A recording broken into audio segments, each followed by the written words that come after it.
మీ బంగారం తాకట్టులో ఉందా? విడిపించుకోలేక ఇబ్బందులు పడుతున్నారా? అయితే మీ బంగారాన్ని వెంటనే విడిపించి కొంటాం. గణేష్ గోల్డ్. మీరు సంప్రదించాల్సిన ఫోన్ నంబర్లు 9160-266-916, 8712619507. అమరావతి దేవాదాయ శాఖ పరిధిలో ఉన్న ఎండోమెంట్ ట్రైబ్యునల్ ప్రస్తుతం చట్టబద్ధమైన ప్రామాణికాలను విస్మరించి అస్పష్టతలో పనిచేస్తుంది. నిబంధనల ప్రకారం ఈ ట్రైబ్యునల్కి చైర్మన్గా జిల్లా జడ్జి స్థాయిలో రిటైర్డ్ న్యాయమూర్తి ఉండాలి. అలాగే సభ్యులుగా రిటైర్డ్ ఐఏఎస్లు లేదా దేవాదాయ శాఖ అదనపు కమిషనర్లు నియమితులవుతారు. ఈ నియామకాలు పూర్తిస్థాయి విధులకు మాత్రమే పరిమితం కావాలి, అదనపు బాధ్యతలుగా కాకూడదు. అయినా ట్రైబ్యునల్ సభ్యురాలుగా ఉన్న పద్మ రిటైర్ అయిన తర్వాత ప్రస్తుత ఏడీసీ 1కు అదనపు బాధ్యతగా సభ్యునిగా నియమించడం చట్ట నిబంధనలకు విరుద్ధంగా ఉంది. ఇది అధికార పరస్పర మైత్రిని దెబ్బతీసే చర్యలుగా అభిప్రాయాలు వ్యక్తమవుతున్నాయి.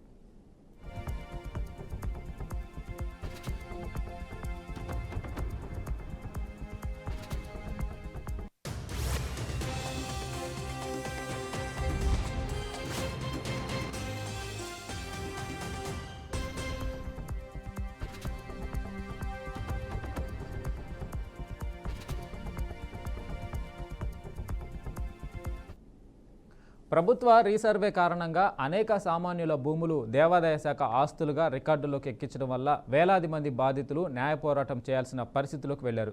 చాలామంది కుటుంబాలు తరాల తరబడి ఉపయోగిస్తున్న భూములు అకస్మాత్తుగా దేవాదాయ ఆస్తులుగా మలచడం అన్యాయమని ఆవేదన వ్యక్తం చేస్తున్నారు. ఇలాంటి భూ వివాదాల్లో ఎండోమెంట్ ట్రైబ్యునల్నే తుది ఆశ్రయంగా భావిస్తారు. అయితే ఇప్పుడు అది పూర్తి స్థాయిలో పనిచేయకపోవడంతో ప్రజలకు న్యాయం జరగడంలో ఆటంకం ఏర్పడుతుంది. ట్రైబ్యునల్ పనితీరుపై ప్రజలలో నిరాశ, ఆందోళన, అసహనం పెరుగుతుంది.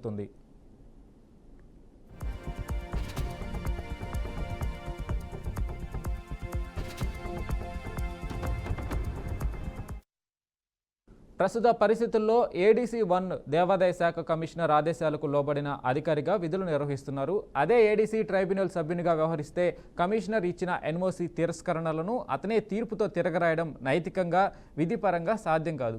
ఇది న్యాయ పరిపాలన స్వాతంత్రానికి వ్యతిరేకం. ట్రైబ్యునల్ తీర్పులపై ఉన్న స్పష్టత లేకపోవడం, కింద స్థాయి అధికారి అధికారిక స్వాతంత్రాన్ని కోల్పోవడం వల్ల ప్రజలకు న్యాయం జరిగే అవకాశాలు తగ్గిపోతున్నాయి. ప్రజా న్యాయ ప్రయోజనాల దృష్ట్యా ప్రభుత్వం తక్షణమే చైర్మన్ మరియు సభ్యుని నియామకాలు పూర్తి చేయాల్సిన అవసరం ఉందని డిమాండ్ వ్యక్తమవుతున్నాయి.